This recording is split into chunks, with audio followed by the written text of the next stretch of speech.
Saludos, buenas noches, audiencia masiva del YE aquí en Asturias Televisión, noche del martes 18 de julio.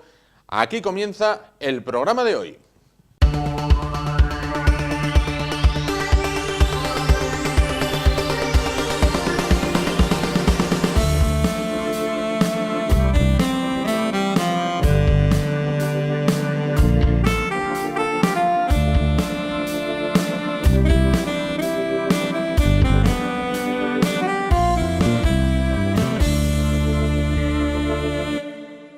Bueno, pues comenzamos y lo hacemos a continuación hablando de armas, pero bueno, de unas armas en particular. Y es que desde hace unos años, bueno, pues cada vez parece que ganan más adeptos temas como es el coleccionismo de armas históricas, el recreacionismo, bueno, pues estas personas que prácticamente adquieren todo el uniforme de un periodo bélico concreto, como pueden ser las guerras napoleónicas, las guerras de los tercios de Flandes, los que, bueno, optan por el tema medieval o romano. Bueno, pues todas estas personas portan armas, pero ¿son legales estas armas? ¿Puede tenerlas cualquiera? Bueno, de ello se ocupa la Guardia Civil. La Benemérita se ocupa de este y de otros muchos asuntos, así como también el control de armas convencionales, de las armas normales, las armas modernas, y de los explosivos. Bueno, para hablar de estos asuntos se encuentran esta noche con nosotros, y paso a presentárselos, Luis Avilés, teniente coronel, jefe de la Comandancia de Oviedo de la Guardia Civil. ¿Qué tal? Buenas noches. Buenas noches. Y junto a él, Fernando García Sánchez, interventor de armas en la Guardia Civil, aquí en la Comandancia de Oviedo. ¿Qué tal? Buenas noches. Buenas noches. Bueno, pues entonces, vamos a comenzar por las armas más modernas, las armas convencionales. Bueno, pues, el control de armas y explosivos. Bueno, ¿cómo se realiza, cómo, cuándo y dónde en Asturias, bueno, pues este control de armas y explosivos? Muy bien, Juan, para empezar a hablar de este tipo de actividad que desarrolla la Guardia Civil con carácter exclusivo, quisiera hacer una pequeña introducción de los orígenes de estos cometidos, ¿no? Desde el inicio, desde la fundación, a mediados del siglo XIX de la Guardia Civil, se le ha ido encomendando esta misión al cuerpo. Si nos vamos a un tiempo más contemporáneo, a partir ya de la Constitución española, pues efectivamente es el Estado el que tiene la competencia en el control de armas y explosivos, y lo hace a través de la Dirección General de la Guardia Civil. Sí. Bien, a ver, lo digo porque es que hay veces que la Guardia Civil se conoce por otra serie de cuestiones y hay otras actividades que son también muy importantes, igual solo son conocidas a nivel de los sectores que más tienen relación con este tipo. Correcto. Entonces, este control de armas y de explosivos se lleva a cabo a través de lo que llamamos las intervenciones de armas y explosivos que hay en las unidades de la Guardia Civil. Son unidades especiales que tienen una formación concreta en esta materia y que se dedican exclusivamente a estas funciones. La estructura, pues desde el nivel central, que está la Intervención Central de Armas y Explosivos en Madrid, luego se desarrolla territorialmente a través de las intervenciones de zona a nivel de comunidad autónoma. Aquí tenemos en Asturias una intervención de zona, y luego a nivel comandancia también existe una intervención de comandancia, intervención de armas de comandancia, hasta llegar a las unidades territoriales tipo compañía, que suelen ser pues, concejos grandes, donde también tenemos intervenciones de armas. Estos son los profesionales de Guardia Civil que se dedican a controlar e inspeccionar el uso, la tenencia, cualquier actividad relacionada con armas y con explosivos. Y con explosivos, efectivamente, como es, por ejemplo, el control de polvorines en empresas y demás, ¿no? Me imagino. Efectivamente. La verdad es que es un tema bastante delicado, como puedes comprender, Juan. Entonces, pues evidentemente, toda actividad está sometida a una autorización administrativa previa y a control e inspección. Desde lo que es la fabricación, la reparación, el almacenaje, el transporte, la circulación, la venta o el comercio, la tenencia, su uso, todo el proceso desde que se fabrica un arma explosivo hasta su uso, pues está fiscalizado, en este caso por Guardia Civil administrativa. Y tiene que ir prácticamente al milímetro, me imagino, al ser material sensible. Debe ir al milímetro. Claro. Bueno, vamos a hablar un poquito de lo que, ya encuadrado lo que es el tema, bueno, pues de lo que señalaba yo al principio, ¿no? Bueno, pues últimamente, bueno, pues parece, o quizás no últimamente, quizás yo lo veía desde hace tiempo, pero quizás ahora los medios le dan mayor relevancia, ¿no? Hay muchas personas cuya afición es el recreacionismo, el coleccionismo de armas antiguas, el recreacionismo, como digo, de distintos periodos históricos, y prácticamente calcan al milímetro, en este programa los hemos tenido, lo que era el equipo que llevaba un guerrero o un soldado de época ya pasada. Por ejemplo, un arma como puede ser esta, una pistola de estas de avancarga, bueno, de estas que hemos visto en películas de Curro Jiménez y de piratas, bueno, pues, ¿esto es legal tenerlo? ¿Esto cómo se regula? Bueno, ustedes tienen ahí también distintos ejemplares. ¿Cómo funciona este tema del coleccionismo y recreacionismo? Tomo la palabra, mi teniente coronel. La cuestión relativa a las armas, como ha dicho el teniente coronel, es competencia exclusiva nuestra, de la Guardia Civil. Las intervenciones de armas nos encargamos de controlar y supervisar todo lo que se refiere a la tenencia de un arma. Las cuestiones relativas a las armas son un poquito complicadas y intentar explicarte qué tipo de arma es esa de una forma somera es un poquito complicado. O sea, a primera vista es una réplica de un arma de avancarga, la cual para tener en tu propiedad pues no necesitas ningún condicionante. Se ve que no es un arma que pueda hacer fuego. Sin embargo, sí hay armas como esa, de avancarga, reales, a las que sí tenemos que seguirles la pista, tener una regulación sobre ellas. ¿Cómo podemos acceder a un arma de avancarga? Pues a un arma de avancarga se puede acceder por la vía de una autorización de coleccionista, en la que tras superar una serie de requisitos tendríamos una habilitación para coleccionar esas armas, y a partir de ahí pues el uso de las mismas ya es necesario otro tipo de autorización. En lo que es el uso de las armas de avancarga se necesitaría una autorización especial para utilizarse en lugares adecuados. No podemos utilizar un arma de avancarga en una vía pública, estaríamos obligados a utilizarla en una galería de tiro, en un campo de tiro. Es decir, perdón que le interrumpa, si el arma es falsa, bueno, como es esta, no hay ningún problema, lo mismo que el que tiene un juguete, no hay ningún problema. Eso es un elemento de decoración. Decorativo. Si el arma es verdadera, aunque sea muy antigua o la recreación de una muy antigua, hay que obtener una serie de permisos, una serie de papeleo, me imagino, y a la hora de utilizarla no vale decir: tengo un pradín detrás de casa y aquí tiro de baqueta, cargo por adelante y disparo una diana que tengo allí, ¿no? En España está prohibido la utilización fuera de las zonas habilitadas para el uso de las armas. O sea, fuera de campos o galerías de tiro, en el caso del tiro deportivo, y fuera de las zonas cinegéticas, en el caso de las armas de caza. Si vamos a hacer un uso lúdico deportivo, tendríamos que irnos a un recinto adecuado, a un campo de tiro, a una galería de tiro.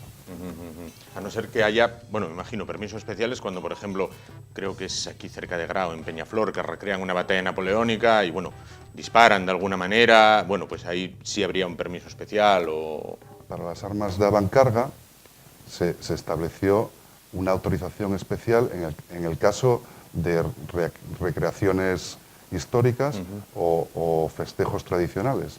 En España son conocidos los moros y cristianos, los sanmarciales de Guipúzcoa, de Irún y de Arribia, y ahora mismo sí se está poniendo, o lleva un tiempo haciéndose, pues esa especie de recreaciones o homenajes en los que se intentan utilizar armas en la vía pública con la autorización pertinente.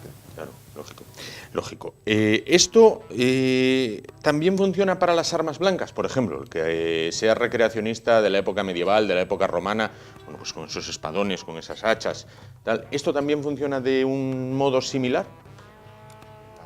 En las recreaciones en las que se utilicen armas blancas, en la correspondiente solicitud de la organización, se haría constar el número de personas que asistirían con ese tipo de armas y las condiciones en las que las pueden utilizar.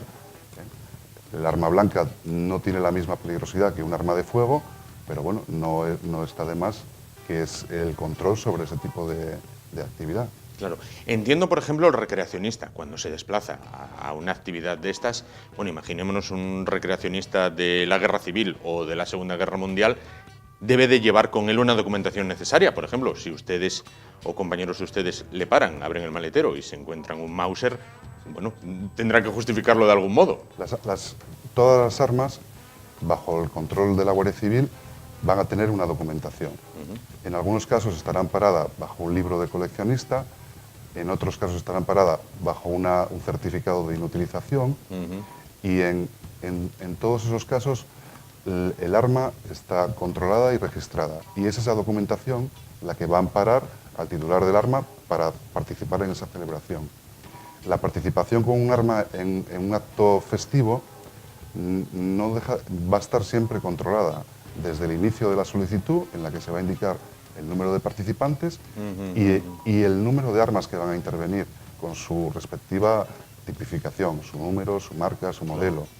Y a partir de ahí, todos los traslados que haga el personal que vaya a participar en ese evento, con la invitación correspondiente de la organización, pues estaría perfectamente regulado y controlado y sería legal. Entiendo entonces que cada arma, ya sea de época o actual, tiene un DNI, llamémoslo así. Es decir, tiene una identificación. No hay, o no debería haber, armas por ahí sueltas. En España, las armas controladas por nosotros, todas están identificadas. El sistema de identificación se puede decir que consiste en una especie de DNI del arma, que se llama guía de pertenencia, o si es un arma antigua o histórica, su inscripción en un libro de coleccionista. Esos son los documentos que amparan la tenencia de un arma correctamente en España. Todo lo que está fuera de esta normativa no sería un arma legal. A efectos de su control y de su utilización. Claro. Citaban ustedes festividades tan conocidas como moros y cristianos. En Asturias hay, no sé, tradición de coleccionismo, tradición de recreacionismo, ¿o es muy residual con respecto al resto de España? Aquí, en la Comandancia de Oviedo, se empezó en el año 2008 las celebraciones, o sea, lo que es una serie de reuniones, celebraciones, en las que se utilizaban armas. En la localidad de Grao, en los años 2009 y 2010, se organizó una gran concentración con homenaje a lo que fueron los actos de resistencia contra la invasión francesa, en la que se llegaron a participar cerca de 80 recreacionistas con sus respectivas armas y me parece que 10 asociaciones que hacían esta actividad. Entonces, parece que sí, que tiene una repercusión importante. Después, en la ciudad de Oviedo, se está celebrando todos los años una salva en homenaje a los actos de levantamiento en contra de los afrancesados. Lógico. Por otra parte, hay veces que, miramos el periódico y se encuentran, sobre todo en Oviedo, en la zona de la Falda del Naranco, zona de las Regueras, el Escamplero, por ahí, dicen, se encuentran, y ha tenido que ir la Guardia Civil, explosivos de cuando la Guerra Civil.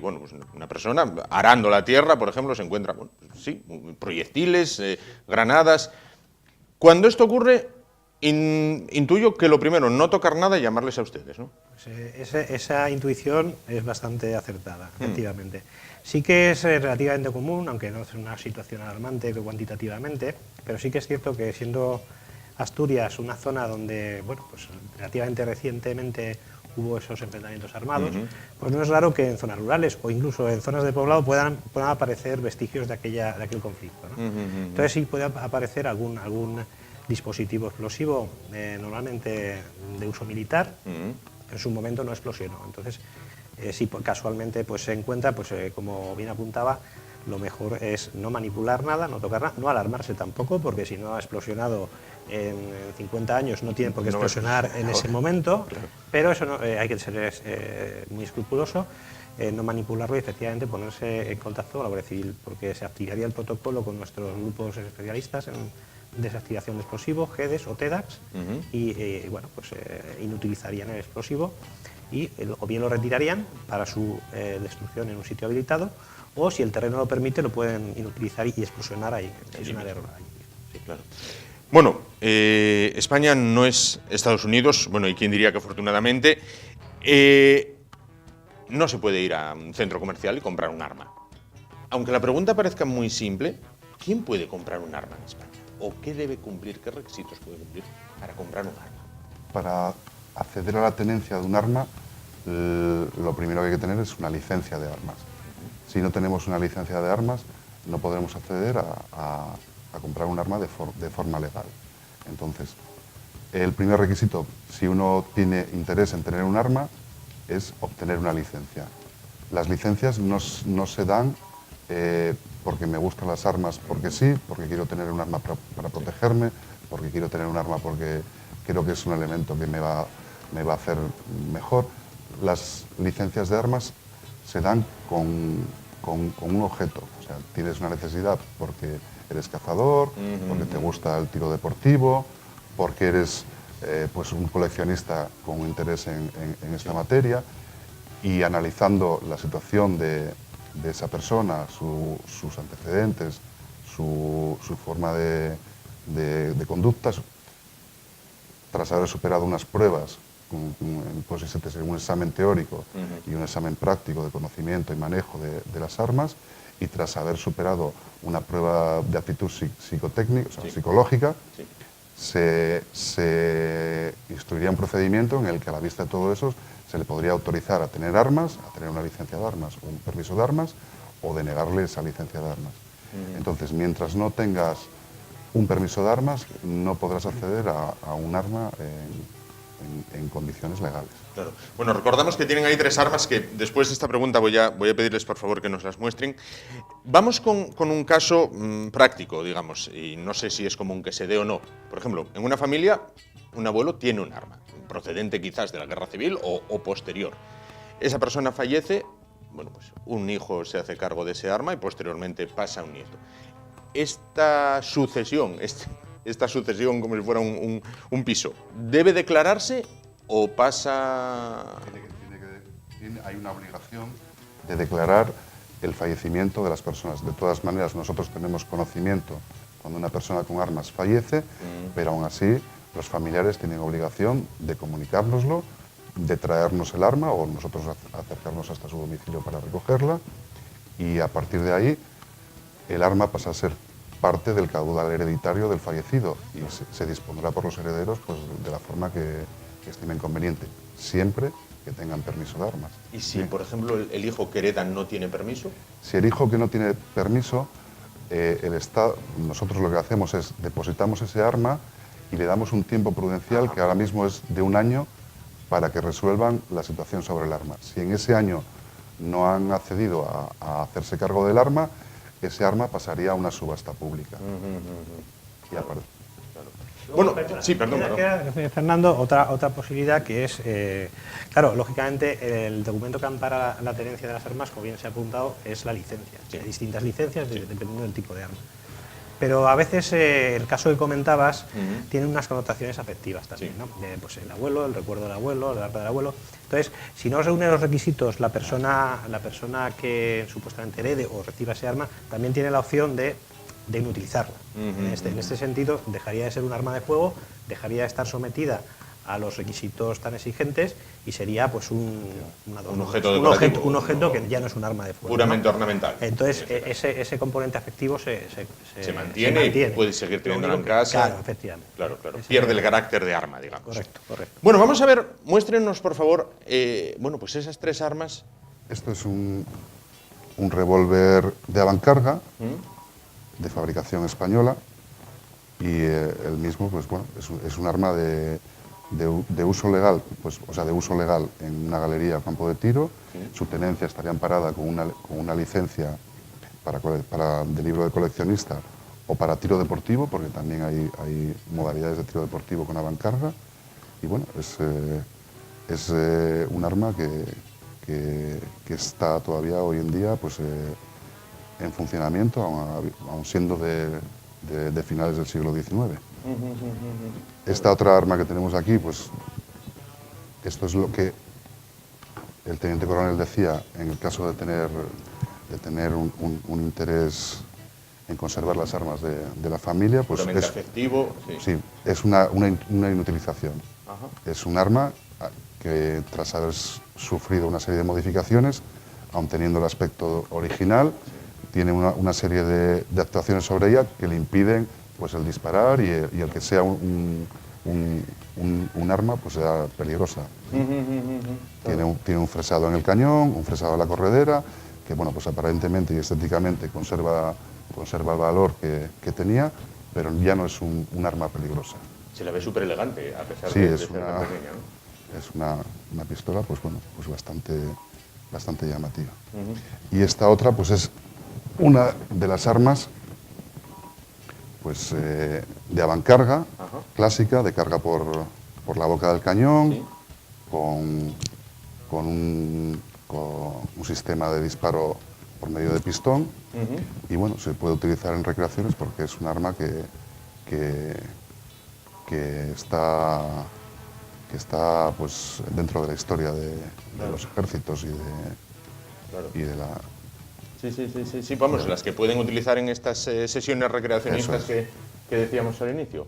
Viene a ser la versión verdadera de la ornamental, efectivamente. Esa es la copia de este arma. Eso es.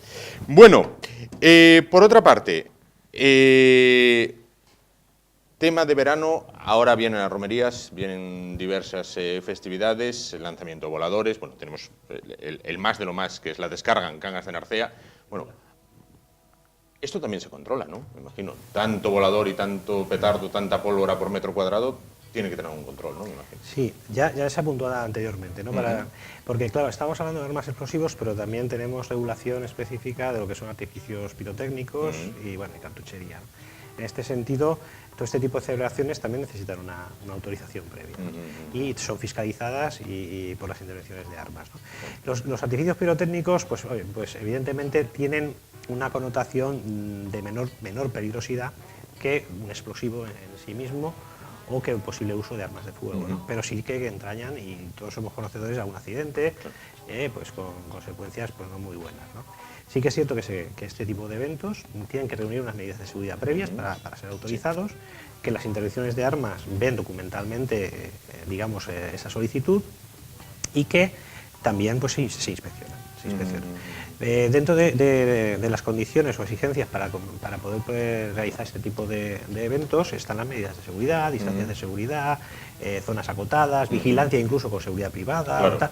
Entonces, cumpliéndose todos esos requisitos, los riesgos se minimizan, son mínimos, ¿no? Luego está el componente un poco, digamos, inesperado, por decirlo de alguna manera. Siempre podemos tener alguna persona o un grupo de personas que se salgan un poco de las normas, ¿no? Entonces, en este caso estarían infringiendo y se podría actuar administrativamente. Si se cumplen las normas de seguridad exigidas, el riesgo de que haya un accidente es mínimo. Si no se cumplen, efectivamente, ya va aumentando en función de ese incumplimiento, ¿no? Para eso también tenemos que estar un poco pendientes de esa situación. Y me imagino que aplicar también el sentido común, como por ejemplo no poner un chiquillo, manipular voladores, petardos y demás, que bueno, eso ya entra dentro del sentido común de cada uno, que bueno, a veces es el menos común de los sentidos. Pero bueno. Sin duda que una persona de corta edad, pues lógicamente pues entraña el que manipule ese tipo de cuestiones, como si se le da a manipular un cuchillo o a manipular una tijera, ¿no?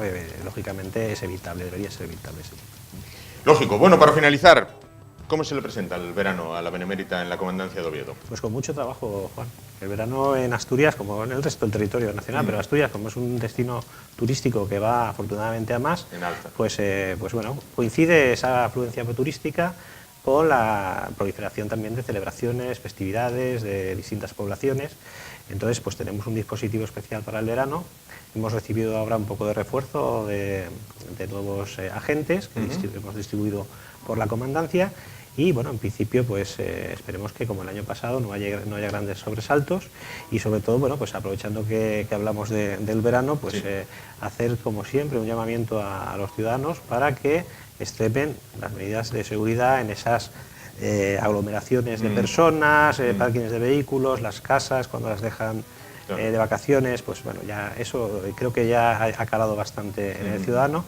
Y que, bueno, pues que colabore en la medida posible con la fuerza de seguridad, porque estamos para servirles y para evitar problemas y que puedan disfrutar de sus vacaciones con seguridad. Pues con esa reflexión nos quedamos. Luis Avilés, teniente coronel jefe de la Comandancia de la Guardia Civil de Oviedo, Fernando García Sánchez, interventor de armas en la Guardia Civil de Oviedo. Muchísimas gracias a los dos por estar con nosotros, bueno, por esos consejos siempre útiles de cara al verano y por aclararnos, bueno, lo que es el tema de las armas de colección, el recreacionismo y demás, que es una afición que va en alza. Muchísimas gracias por estar con nosotros. Buenas noches. Muchas gracias. Y nosotros nos vamos a publicidad rápidamente, cambiamos de asunto y continuamos con el programa de esta noche. Hasta ahora.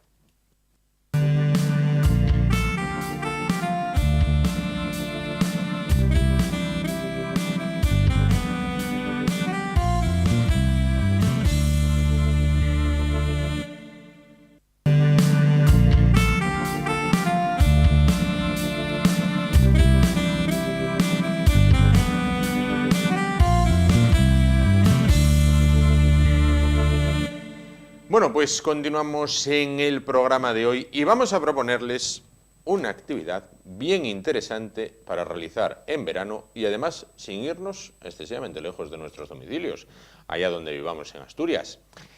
Ya que muy cerquita de Luarca, lo que muchos conocen como la Recta do Tour, ¿verdad, Luis? Buenas noches. Sí, buenas noches. La Recta do Tour, que no hay que pisarle en la Recta do Tour, ¿eh? No, porque además igual te cuesta como mínimo 100 euros. Efectivamente. Entonces puede que te salga caro el Parque de la Vida es muy barato en comparación a lo que es, a lo que es tráfico. Eso es. Pues pueden pasar una agradable jornada en el Parque de la Vida. Bueno, pues su director, presidente, alma mater, en una palabra, y creador, es Luis Laria.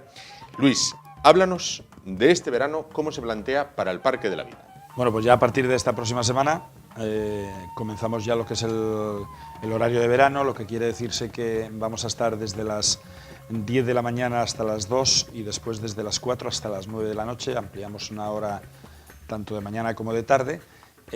Tenemos 6 visitas guiadas a lo largo del día y además tenemos pues opción de planetario tanto de mañana como de tarde. También vamos a tener jornadas nocturnas, vamos a tenerlas precisamente lo que es proyección en el planetario, las vamos a tener posiblemente ya a partir de la primera semana de julio, desde el primer viernes de julio, hasta que realmente después lo eslabonemos con el primer viernes de agosto, que a partir de esa fecha serían las noches brujas. Noches brujas que son las que hacemos, bueno, pues incluso invitando a una queimada posterior, o sea que quemamos bastante el alcohol para que no tenga alcohol en este caso. Ahí quería llegar yo. Cuéntame, detállame por favor qué es una noche bruja. Bueno, mientras que hablamos con Luis vamos a ir viendo imágenes del propio Parque de la Vida. El año pasado, que comenzamos a hacerlo el año pasado, fue algo, un éxito rotundo, absoluto, que incluso en algunas ocasiones pues muchos visitantes no pudieron hacerlo porque estábamos ya con el cupo, y decir que las noches brujas en realidad son un recorrido por el exterior del parque con candiles, no hay ningún tipo de iluminación convencional, por lo tanto hacemos el recorrido con candiles.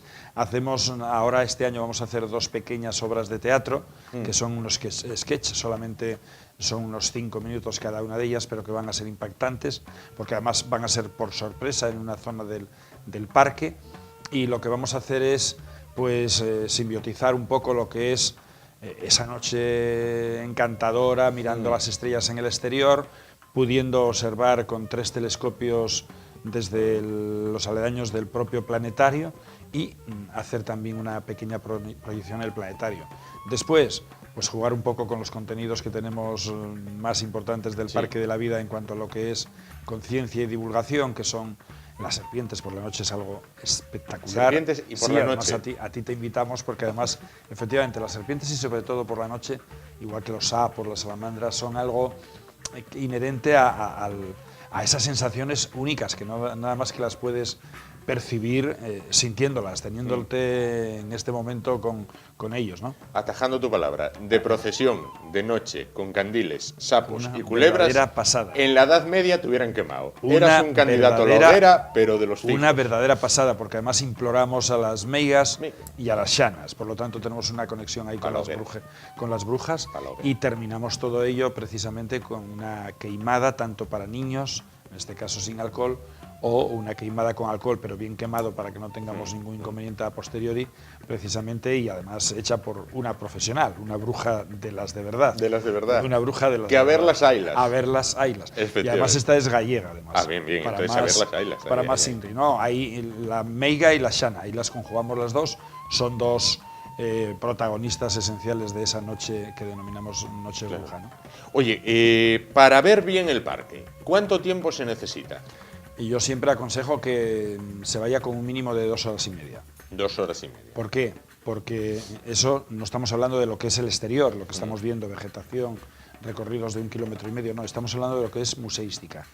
Claro, tenemos geología, biología, fauna, botánica, investigación espacial, hay talleres, entonces cuando queremos hacer todo lo que es la visita guiada, que es en todas las áreas en las que tenemos las distintas exposiciones, la visita dura 2 horas.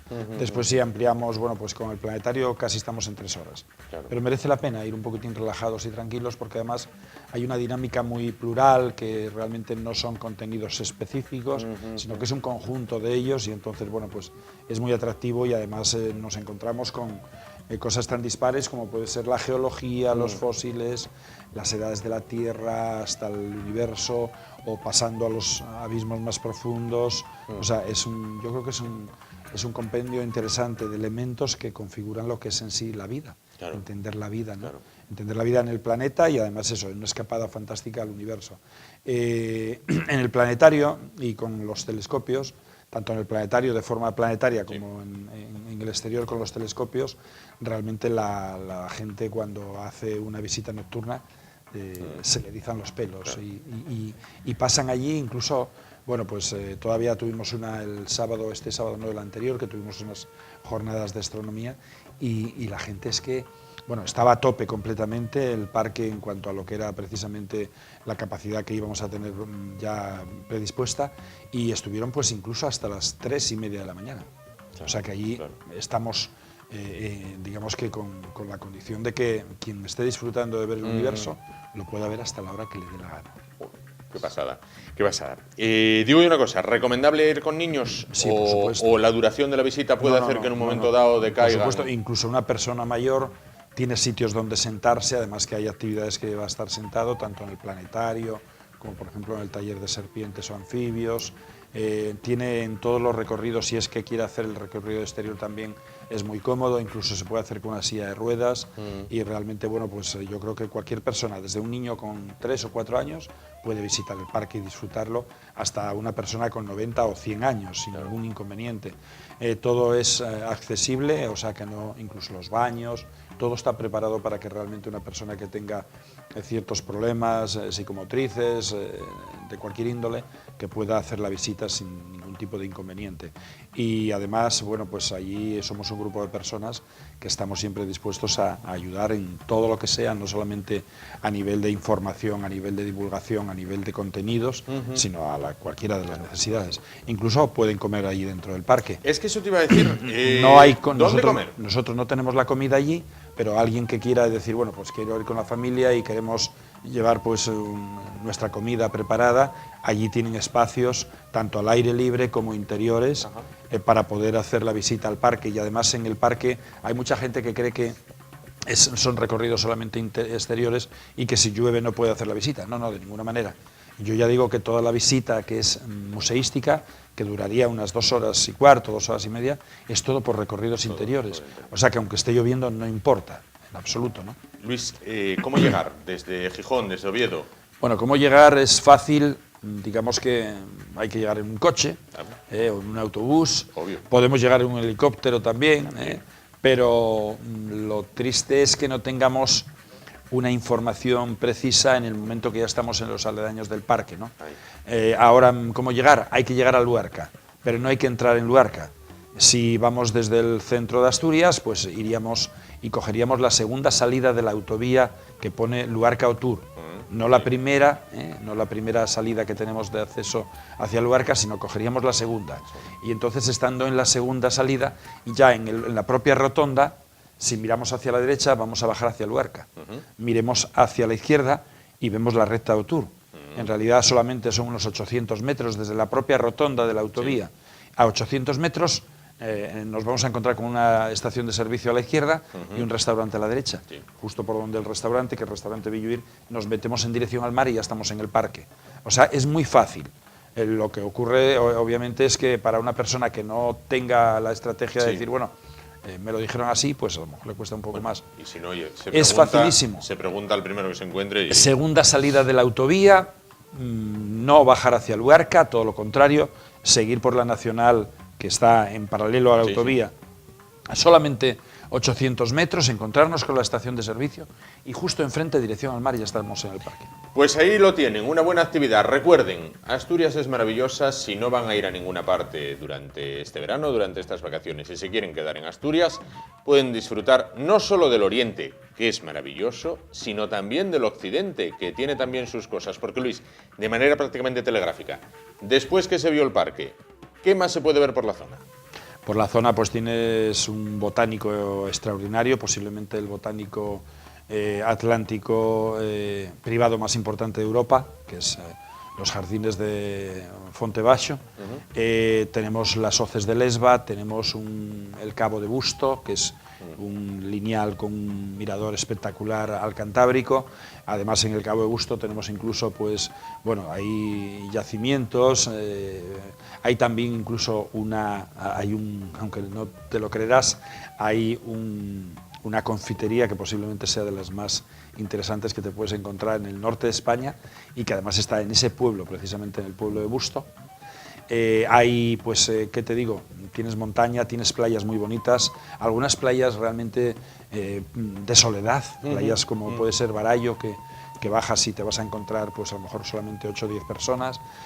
La playa que tenemos muy cerca precisamente del Parque de la Vida, que es la playa de Taurán, que se accede en solamente pues, medio kilómetro, estás en una playa que es una cala de canto rodado y arena negra, pero que es como si fuera una piscina inmensa, maravillosa, para estar con los niños es un sitio muy agradable. Está la playa de Otur, está la playa de los Molinos, que es donde tuve yo la historia con los delfines, con Manuel Yercina, que otro día, si eso, pues la contamos. Y están, vamos, la costa asturiana y sobre todo la costa occidental de esa zona, cualquier zona que vayamos, el acantilado ya es una preciosidad para poder disfrutar de un espacio abierto al mar y nos imaginamos pues que vamos cruzando hacia las Islas Británicas. Esos sueños y esas idealizaciones yo creo que tienen que estar siempre presentes, ¿no? Sin duda, y te faltó lo más importante, y una gente maravillosa. Sí, es muy buena gente, es una zona que además no está masificada turísticamente, eso posiblemente incide en que vamos a una casa de turismo rural de las muchas que hay y nos tratan, nos meten en la propia cocina de su propia casa, nos van a dar el café, o sea, todo eso es digamos que es podríamos decir que es un todo incluido que no está precisamente valorado y que, pues imagínate que te digan, oye, pues alquilaste una casa de turismo rural y resulta que te das cuenta que te invita al café, que te invita a una botella de sidra, que además te da una lección magistral de lo que es ese entorno, la historia.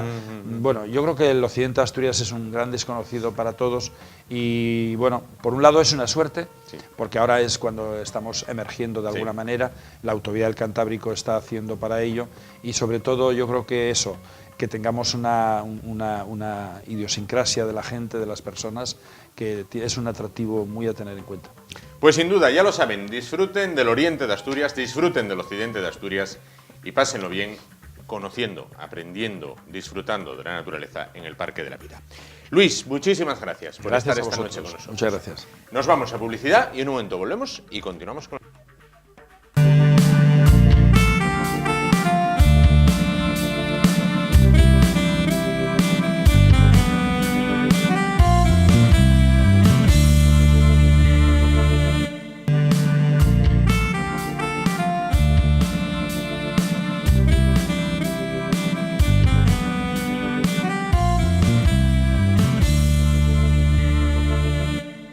Bueno, continuamos. Vamos a hablar de naturaleza, pero que tiene que ver con la Universidad de Oviedo, más concretamente con un estudio que se ha liderado desde la institución universitaria, bueno, pues liderado desde la Universidad de Oviedo, como decimos, y que tiene como protagonista al urogallo. Bueno, pues para hablar de este trabajo se encuentra con nosotros el investigador principal del mismo, Mario Quevedo, profesor de Ecología de la Universidad de Oviedo.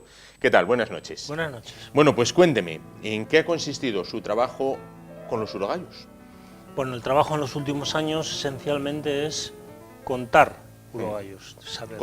Contarlos, sí. saber cuántos son y dónde están. para contar y saber dónde están tenemos que identificar a los individuos.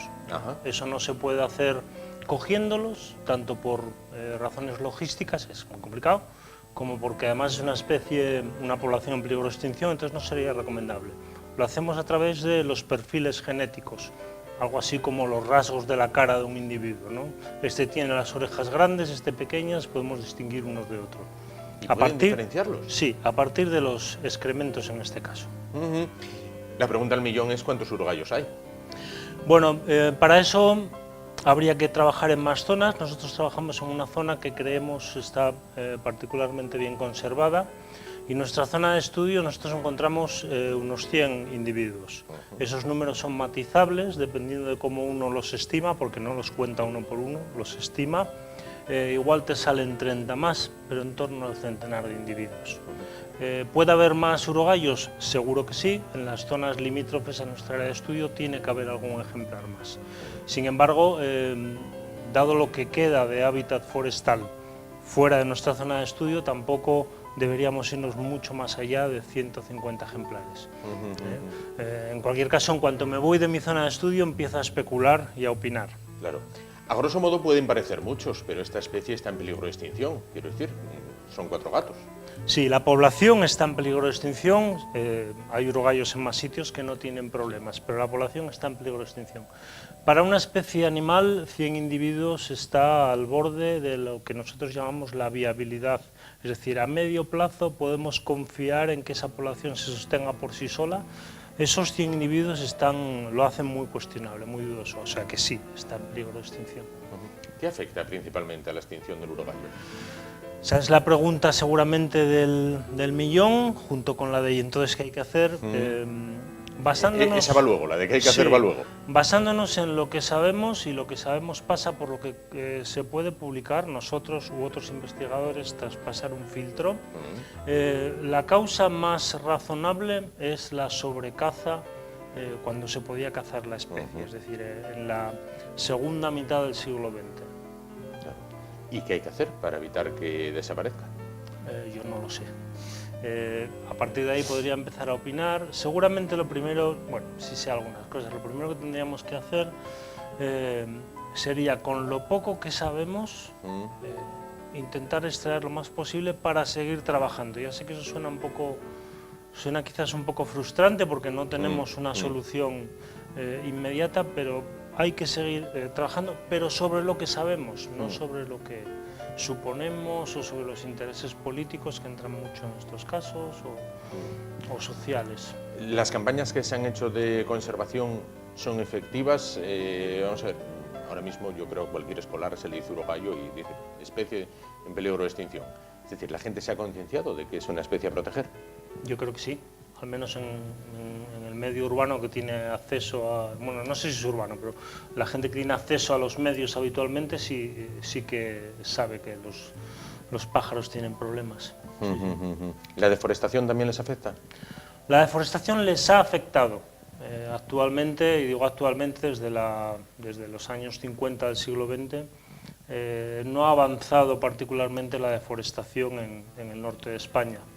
Pero hasta entonces sí, particularmente muy intensa, segunda mitad del siglo XIX, primera mitad del siglo XX. De ahí para adelante, en algunos sitios permanecen más o menos las mismas manchas forestales donde estaban, entonces no podemos hablar de que esa sea una causa inmediata, la única causa, ¿no? Claro. Cuando me decía lo de la caza, bueno, en mitad del siglo XX, la caza del urogallo que era puramente ornamental, porque no sé qué interés puede tener. Esencialmente era una caza de trofeo, efectivamente, y precisamente esa es un poco la clave que explican los investigadores que hicieron ese trabajo, en el cual yo no participé. La caza de trofeo iba destinada a los machos, se mataban pocas hembras por esa vía, y eso es lo que causa un desbalance en la relación entre sexos en una población. Es importante, si no está balanceado no nos encontramos, ¿no? Efectivamente. Entonces era una caza de trofeo. Eso no quita que en algunos sitios pudiera ser también una caza de consumo, pero conozco muy pocos testimonios en ese sentido. entre otras cosas porque parece que no saben bien. Claro. No puedo opinar directamente. No podemos opinar directamente, claro. Bueno, ¿y cómo se ha realizado el trabajo? Quiero decir, ¿cuánto tiempo emplearon en desarrollarlo? ¿Cómo se desarrolló el mismo? ¿En qué zonas trabajaron? Bueno, empiezo por la última, que es la más fácil. Bien. Trabajamos en el suroccidente de Asturias, noroccidente de León, Degaña, Cangas de Narcea, Ibias y el Alto Sil, Leones. La Reserva Integral de Muniellos es el epicentro de nuestra zona de trabajo, Parque Natural de las Fuentes del Narcea, del Ibias y del Degaña, el Valle de Hermo, estos sitios. Sí. Lo siguiente es cómo trabajamos, esencialmente entrando a las zonas, los famosos cantaderos, o al menos creo que son suficientemente famosos. ¿Por qué vamos ahí? Porque en primavera estos pájaros se reúnen para cortejar. Si no tuvieran ese comportamiento de reunirse en primavera, con las densidades que tienen y los sitios donde viven, se nos haría muy difícil realmente obtener suficientes muestras. Entonces, en primavera, a plena luz del día, entramos a esos sitios, digo plena luz del día porque ya no están activos en cuanto al cortejo, y buscamos sus excrementos. Y a partir de los excrementos, en el laboratorio, se puede extraer de muchos de ellos, no de todos, pero de muchos de ellos se puede extraer el ADN, el material genético. ¿Y cuánto tiempo emplearon en...?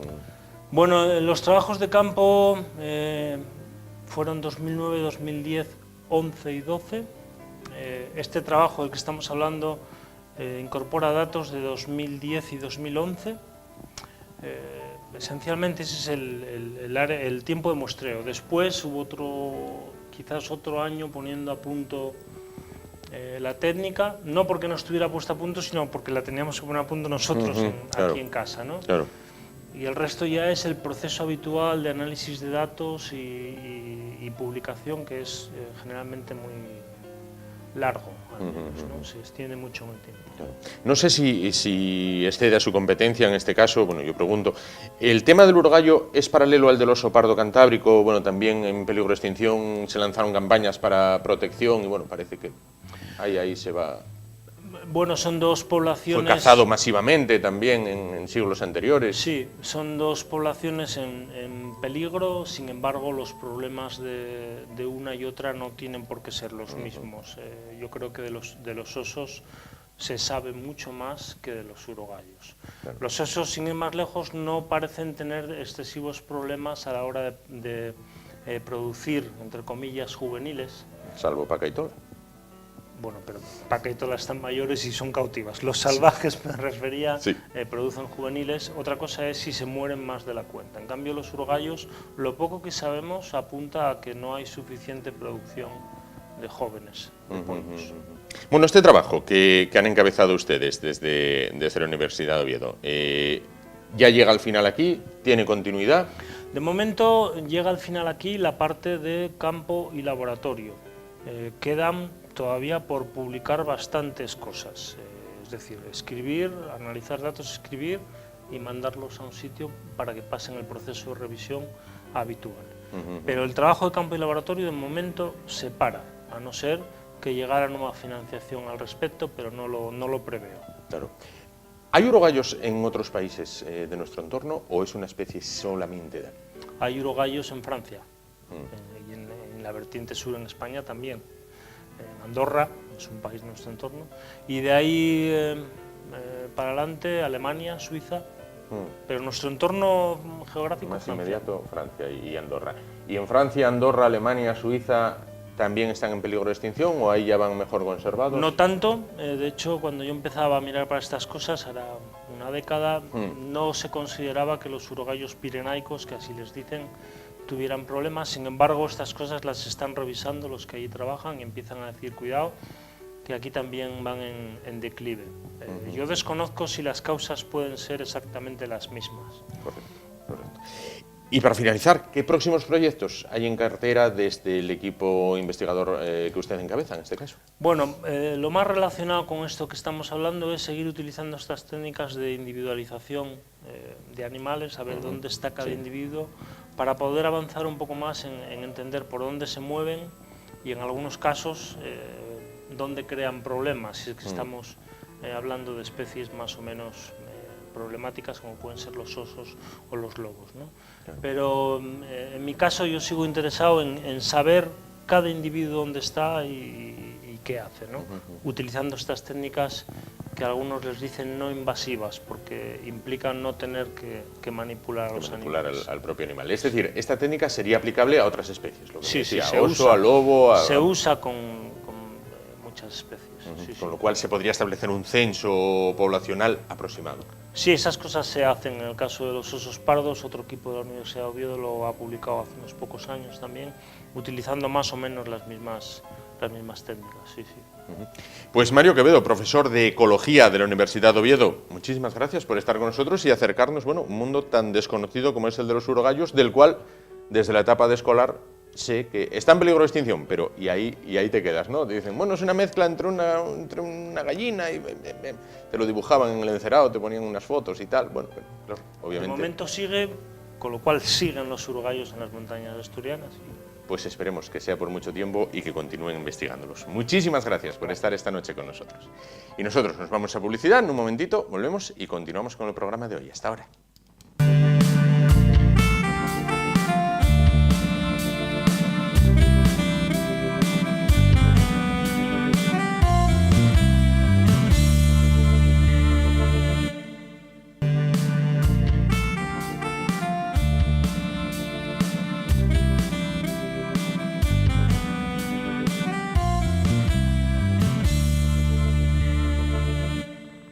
Bueno, pues continuamos y vamos a hablar a continuación, en la recta final del programa, con el profesor Fidalgo.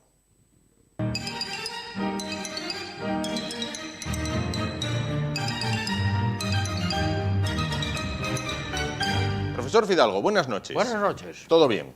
Bien, de momento no me quejo. Bueno, no hay... Bien un verano y con sus altibajos, sus calores y bueno, como ya dijimos en otro programa, hay bómbolos y descarguen donde ellos da por la gana. Efectivamente, Pero efectivamente. bien. Y fiesta, más fiesta, cada vez más fiesta. Folixa. Ay, grandemente. Bueno, 18 de julio. ¿De 1936 o de 2017? Bueno, durante años fue fiesta en España. Como dice el Cursi, ambos a dos. Ambos a dos, efectivamente. 18 de julio. Bueno, yo no había nacido. Bueno, pero usted es a mí niño que no de me la miren, guerra, ¿no? A mí que no me miren, que yo no había nacido en esa época. Pero usted es niño de la guerra. Yo viví la guerra porque la guerra en España, no en Asturias, terminó el 1 de abril del 39 y yo nací el 20 de marzo. De manera que viví pues 20 días de guerra y luego viví muchísimos años de paz, porque estuve construyendo la paz desde que empecé a tener uso de razón hasta ayer. Ajá. O sea, sigo construyendo la paz. Correctamente. Bueno, el 18 de julio de 1936 comenzó la Guerra Civil Evidentemente Española. yo no había nacido, ni siquiera era un proyecto.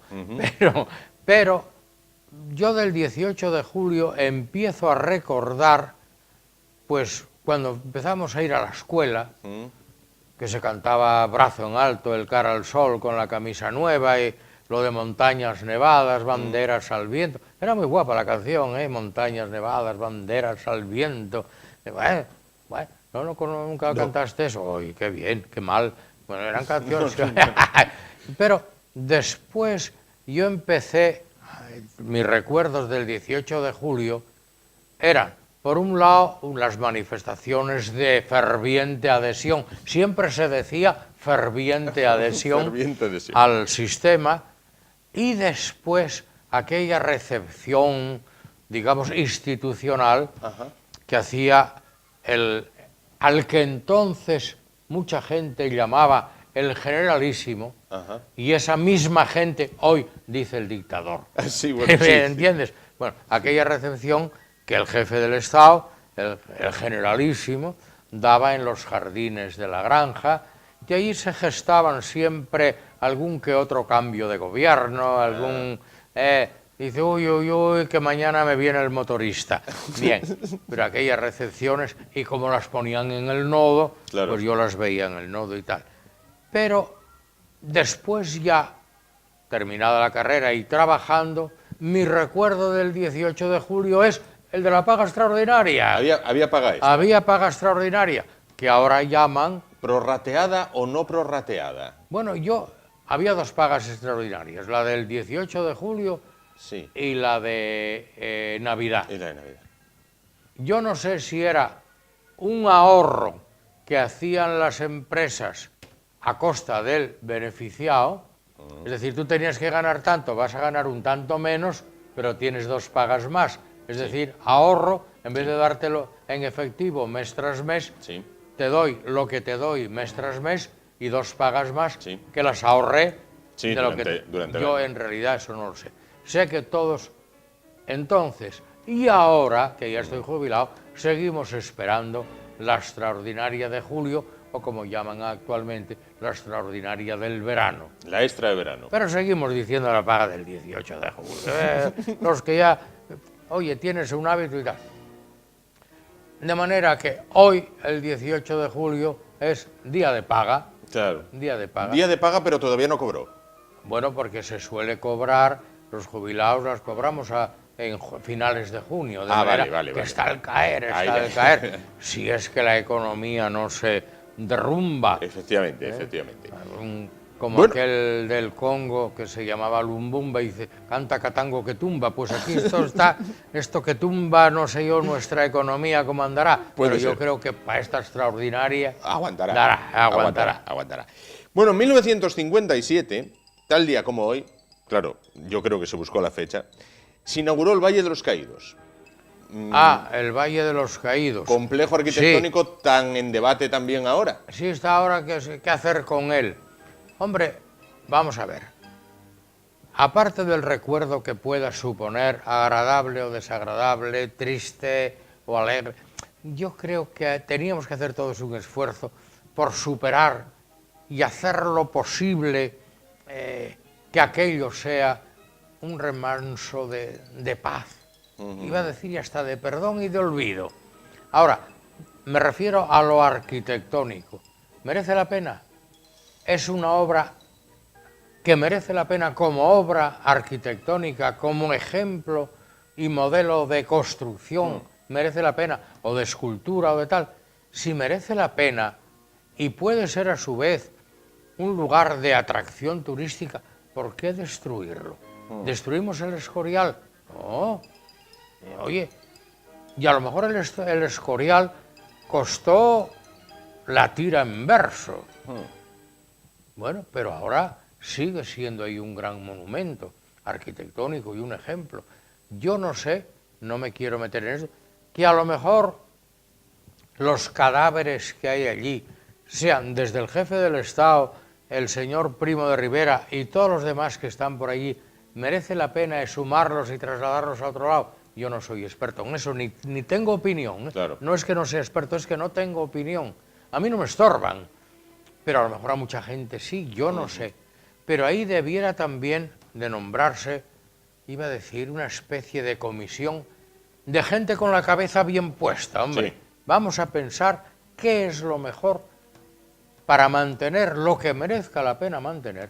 Y si a lo mejor a Franco hay que llevarlo e inhumarlo en otro sitio, se le inhuma en otro sitio de acuerdo con la familia o con quien sea. Y lo mismo digo del señor Primo de Rivera.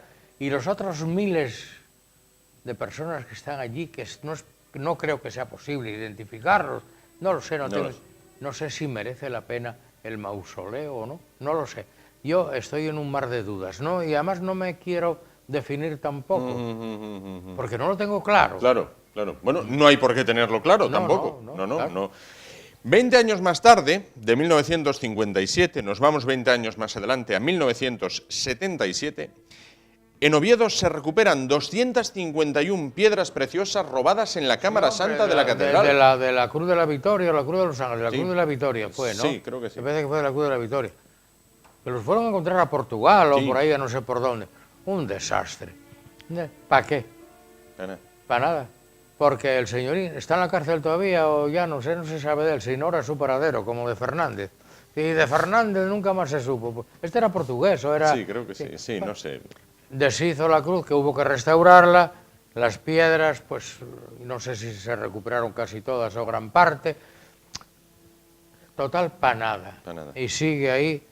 Pero bueno, a veces pasan cosas. ¿Cómo te explicas que hayan podido entrar un cristiano. Bueno, no había nada de seguridad aquella, no había creo. seguridad, bueno, pero bueno, el primer fallo por parte de la autoridad civil y por supuesto de la autoridad eclesiástica.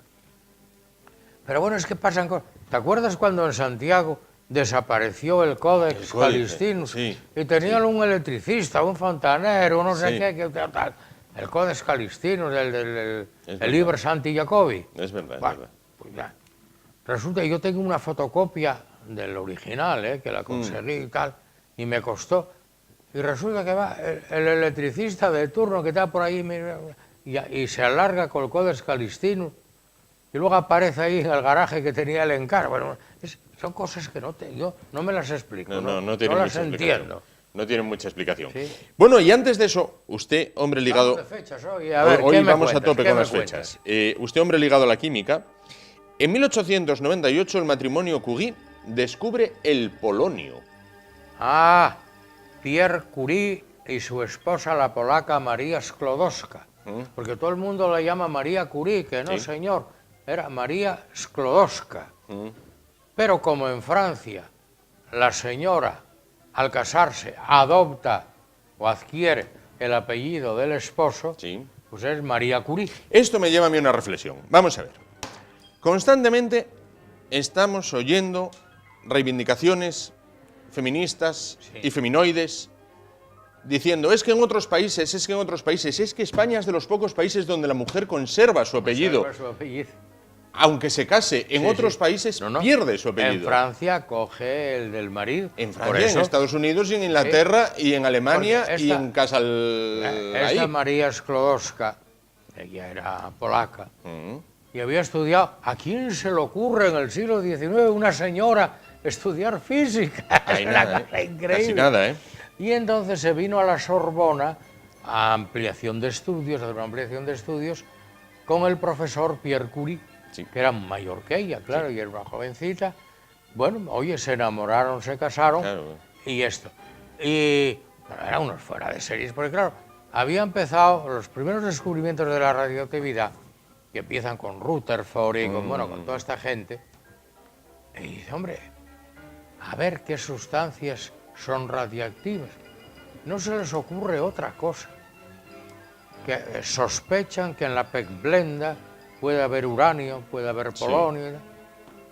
Y bueno, como quien no quiere la cosa, se compran 2 toneladas de pecblenda, 2 toneladas. 2.000 kilos, y a golpe de mortero a triturar la pecblenda, ahí zaca, dándole al mortero, haciéndolo polvo, para poder luego tratarlo y tal. Y así descubren el uranio y sobre todo el polonio. El polonio. El polonio le ponen el nombre en honor a la patria original de María Sklodowska. Que es la única persona que ha obtenido 2 premios Nobel. Ella fue premio Nobel de Física y premio Nobel de Química. Casi nada, ¿eh? El marido solo fue premio Nobel ¿Solo? solo una vez. Claro, fíjate tú, el pobre.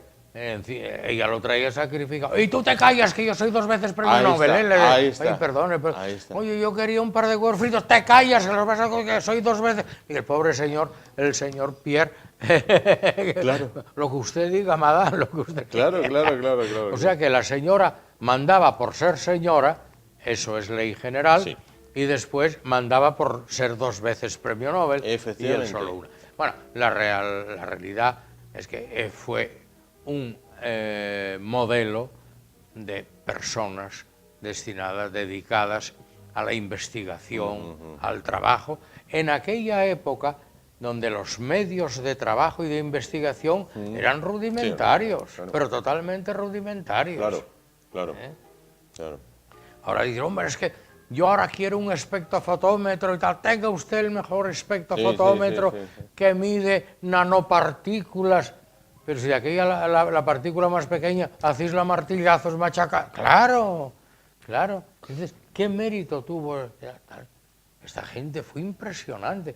Machacar 2.000 kilos de pecblenda para obtener unos miligramos, Claro. miligramos de una sal de uranio Claro. o de una sal de polonio, ¿no? Casi nada. Bueno, profesor Fidalgo, atravesando ya el Ecuador de julio, rumbo a agosto, ¿hay vacaciones a la vista? ¿Hay viaje a la vista? No, viaje a la vista no. me imagino, si mi señora no dice lo contrario, como decía un jesuita amigo mío, su señora de usted, pues eso, si mi señora de mí no dice lo contrario, creo, espero, que ahí estaremos en Colunga, Bueno. a la sombra de una figar, Muy guapo. al fresquín de la figar, iba a decir de una nogal, pero no, también la tengo, pero ya dice el refrán que a la sombra del nogal no te pongas a recostar, no sé si alguna vez Sí. explicamos el por qué. Sí. Pero al fijarse está el fresquín.